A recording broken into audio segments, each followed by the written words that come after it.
If you don't want to need help getting up off that pot when you're 80, here are 6 exercises you better start working on right now.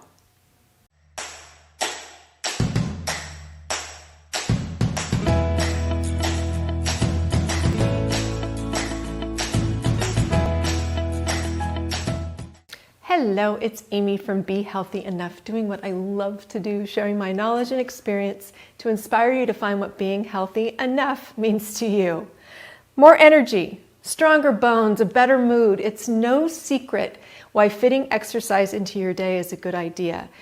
Any movement is always better than none, but when it comes to maintaining your independence and performing everyday tasks with ease, the type of movement that you do matters.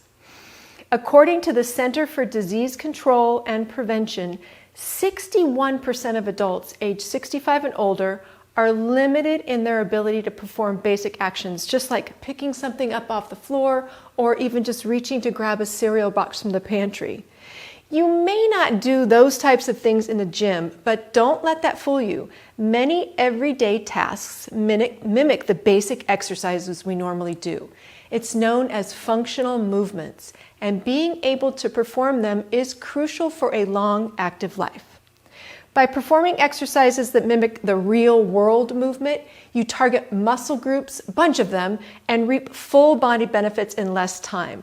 Doing these regularly will help balance, posture, strength, coordination, and agility from head to toe. The first functional movement, as if you didn't know I would say this, is anything that challenges your balance. Just doing the balance test video that I did a couple weeks ago is a perfect way to make sure you're doing something every day to improve your balance. Some other things you can do simple are, in your normal exercise routine, try training on one leg. Do your bicep curls or tricep extensions or shoulder raises on one foot. Check out my 40-minute routine called Challenge Your Balance Workout with Weights in the Be Healthy Enough online exercise platform. You can also add a stability ball to any routine or movement to challenge that balance. The next functional movement is the squat. The squat is the single most important exercise we should be doing. Why? Because life demands that we do it multiple times a day. To stand up, to sit down, to get out of a car, to get off the pot, and more. But did you know it's crucial to establish the proper form when doing a squat? If you aren't able to do a squat correctly because of knee, hip, back pain, your body starts to compensate and use muscles it shouldn't, which could throw your body out of alignment and cause all sorts of issues. I need to do a video on that. Hey, that's a good idea for next week. Bottom line, it's important to get a strong foundation and perfect form for a great squat. Are you ready? Step 1 is to set your feet. Stand with your feet at a comfortable width. Hip distance works for some, while slightly wider is better for others. Make sure your toes are pointed forward. That's the most important thing, is that both feet go in the same direction, not one pointed slightly out. This helps protect your hips so you're creating a well-balanced base. Step 2 is to lower into a squat, keeping your eyes up, chest forward, and heels planted. Push your hips back to lower into a squat, making sure that the knees stay over the ankles. And don't cave the knees inward either. Think about pushing them out slightly. You can reach your arms straight out from your shoulders to help counterbalance. Once you squat as comfortable as you can down, push through your heels to return to standing. Step number 3 for that perfect squat is to check in with your body. Other than slight muscle fatigue, did you feel pain in any joint or area of your body? Were your knees caving inwards or your heels coming off the floor? What about your back? Did you hunch over as you lowered your hips or you stood back up? If you answered yes to any of these questions, you want to make sure to make the movement easier. I'll explain a little bit more how to do that in a minute. If you don't experience any pain and you're able to use good form throughout the whole movement, stick with this basic body weight squat.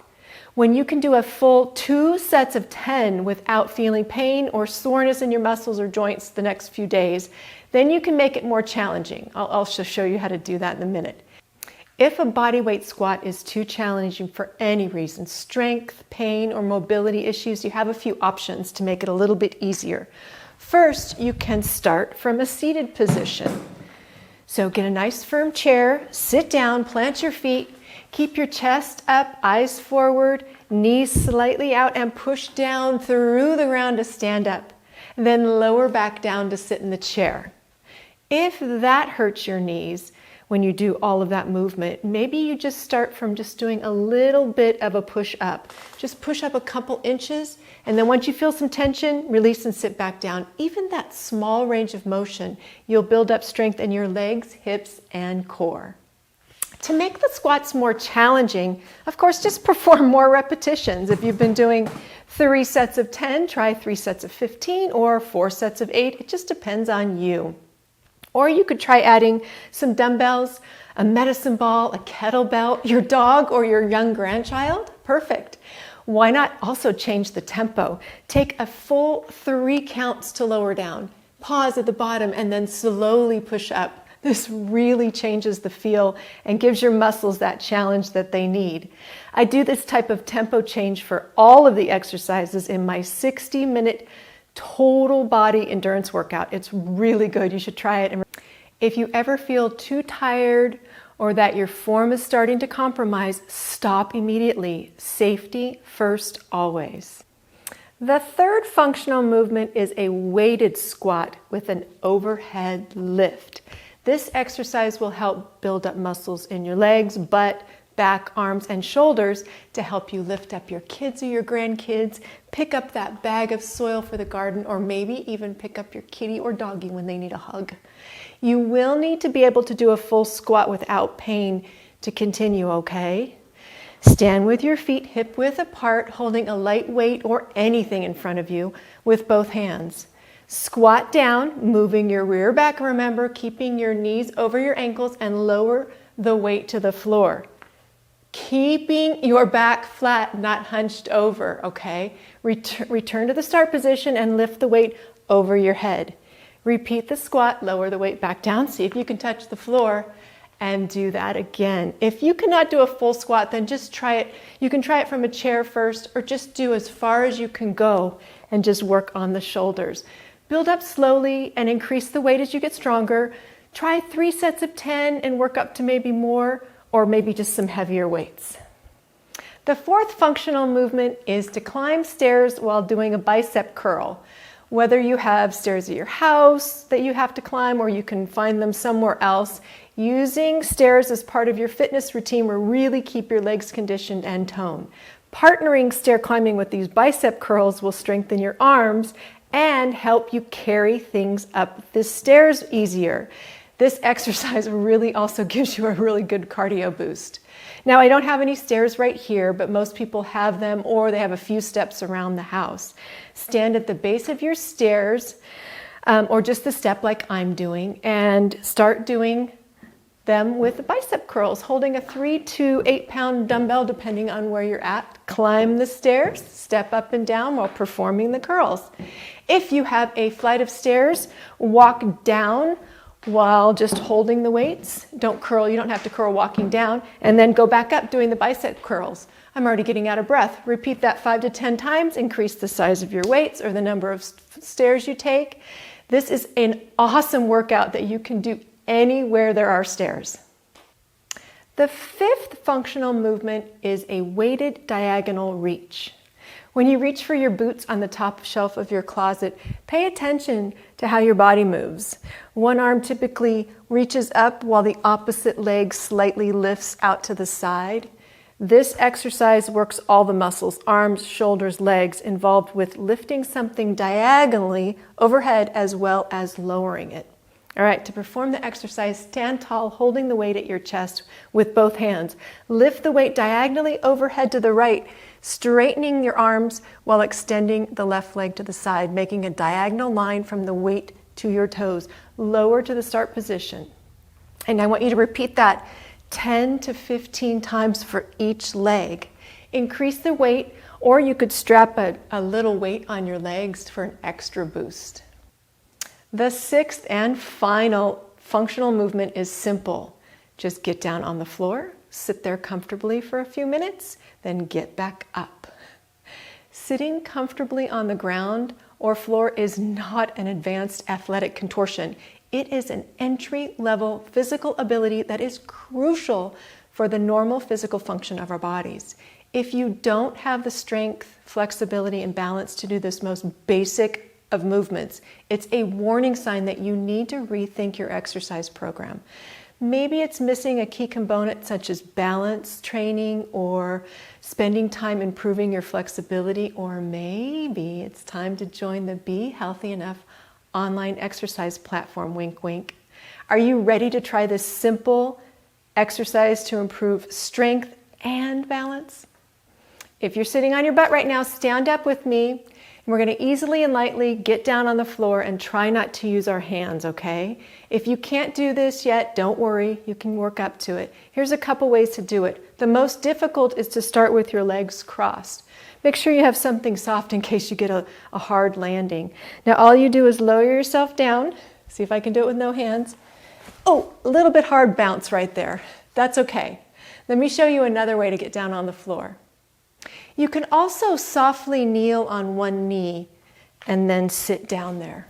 See, I'm not using my hands. That's what I'm trying to do. Work up to that.